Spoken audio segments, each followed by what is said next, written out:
नमस्कार दोस्तों, मेरा नाम है विकलेश और मैं स्वागत करता हूं आप सबका मेरे प्लेटफॉर्म विकलेश हूं। मैं कहानियां सुनाता हूं, कहानियां सुनाऊंगा। मित्रों, ये मेरा प्लेटफॉर्म नहीं, मेरा एक अभियान है। एक अभियान है आपको कहानियां सुनाने का। एक अभियान है कि आपको कहानियां सुनाते सुनाते कुछ ज़िंदगी की सीख लेने का। इस प्लेटफॉर्म से, इस अभियान में मैं आपके लिए लेकर आता हूँ कुछ गुदगुदाती हुई, कुछ हंसाती हुई, कुछ आपको रुलाती हुई कहानियाँ जो जीवन की होती हैं, कहानियाँ जो आपको प्रेरणा देती हैं, कहानियाँ जो जोड़ती हैं आपको, मुझको, हम सब को अपने राष्ट्र की यानी कि भारत की जड़ों के साथ।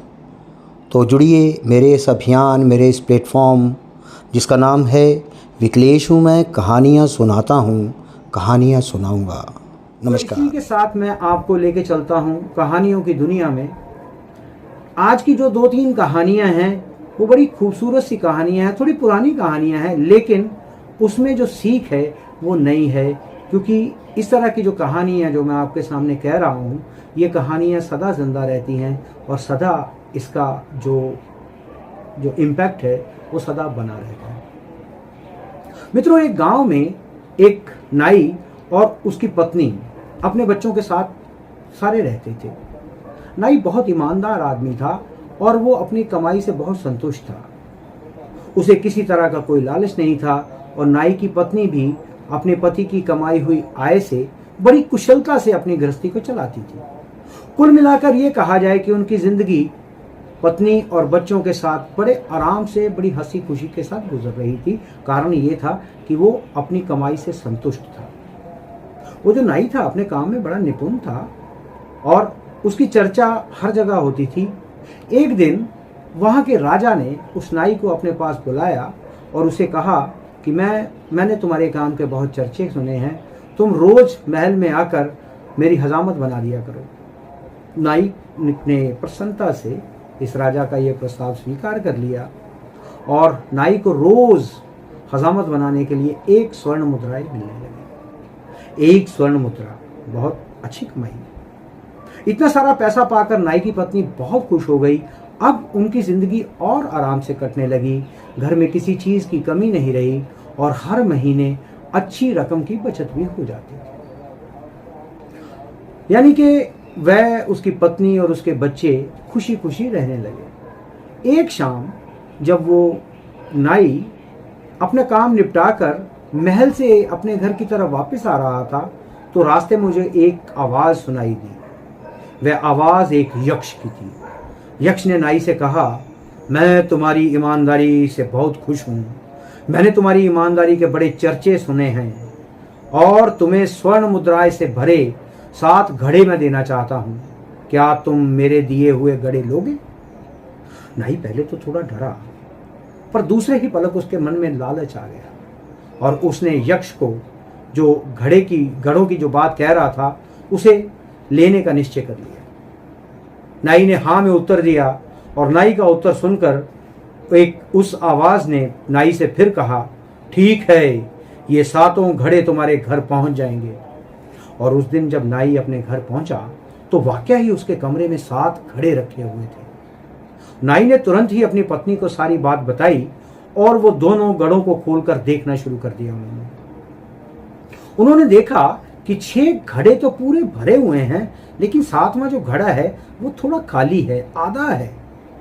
नाई ने अपनी पत्नी से कहा कि कोई बात नहीं, हमारी बहुत बचत होती है और हम हर महीने की जो बचत है वो इस घड़े में डाल दिया करेंगे और जल्दी ही ये घड़ा भी भर जाएगा और इन 7 घड़ों के सहारे हमारा बुढ़ापा तो आराम से कट जाएगा। अगले ही दिन नाई ने अपनी दिन भर की बचत को 7वें घड़े में डालना शुरू कर दिया। पर 7वें घड़े की जो भूख इतनी ज्यादा थी कि वह कभी भी भरने का नाम ही नहीं लेता था। वो जितना पैसा उसमें डालते रहते, घड़ा उतना ही रहता, आधे का आधा रहता। धीरे धीरे नाई कंजूस होने लगा क्योंकि उसको जल्दी थी कि उस घड़े को भरने की और उसने घड़े में ज्यादा पैसे डालने शुरू कर दिए क्योंकि घड़ा जल्दी तो भरना था। नाई की कंजूसी के कारण घर में कमी आनी शुरू हो गई। क्योंकि नाई अब अपनी पत्नी को कम पैसे देता था और पत्नी ने अपने पति को समझाने की कोशिश की, लेकिन उसके ऊपर बस एक ही धुन सवार थी कि 7वां घड़ा भरना है। अब नाई के घर में पहले जैसा वातावरण नहीं रहा।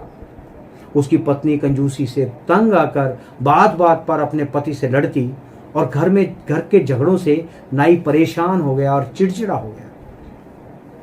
एक दिन राजा को भी ये महसूस हुआ कि नाई कुछ चिड़चिड़ा हो गया है और अपना काम ठीक तरह से नहीं कर रहा है। उसने राजा ने नाई से उसकी परेशानी का कारण पूछा। नाई ने भी राजा को कह दिया कि राजन, अब महंगाई बहुत ज़्यादा हो रही है और खर्चा बढ़ गया है। नाई की बात सुनकर राजा ने उसका मेहनताना जो था दुगना कर दिया।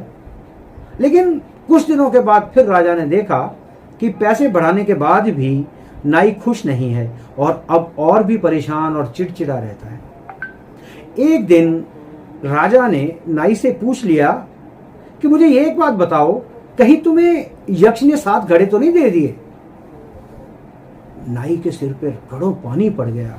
उसको ये लगा कि राजा को ये बात कैसे पता चल गई, और नाई ने राजा से सातों घड़ों के बारे में बता दिया और ये भी बता दिया कि जो 7वां घड़ा है वो भरता ही नहीं। उसकी पूरी सच्चाई नाई ने राजा के सामने खोल दी। तब राजा ने नाई से कहा कि 7 घड़े उस यक्ष को वापस कर दो। वह जो 7वां घड़ा है वो साक्षात लोभ है और उसकी भूख कभी नहीं मिटेगी। उसकी भूख कभी नहीं मिट सकती। तुम जितना उसमें भरते चले जाओ वो आधा का आधा रहेगा। नाई ने सारी बात समझ में उसमें आ गई और नाई ने उसी दिन जाकर 7 घड़े यक्ष को लौटा दिए। घड़ों के वापस होते ही नाई के जीवन में फिर खुशियां लौट आई, क्योंकि वो फिर संतुष्ट हो गया। नाई तो संतुष्ट हो गया, लेकिन आप और मैं कब संतुष्ट होंगे? मित्रों, ये कहानी हमें बताती है कि ऊपर वाले ने हमें कभी लोभ नहीं करना चाहिए। भगवान ने हम सबको अपने कर्मों के अनुसार चीज़ें दी हैं। जो हमारे पास है हमें उसी में खुशी से रहना चाहिए, और अगर हम लालच करें तो हमारी हालत भी उस 7वें घड़े के जैसी हो जाएगी, क्योंकि 7वें घड़े को कोई नहीं भर सकता, इसका कोई अंत नहीं होता। तो इसलिए अगर आपके पास भी यक्ष के वो घड़े हैं या यक्ष का 7वां घड़ा है तो उसको वापस कर दीजिए, क्योंकि उसकी भूख कोई नहीं मिटा सकता।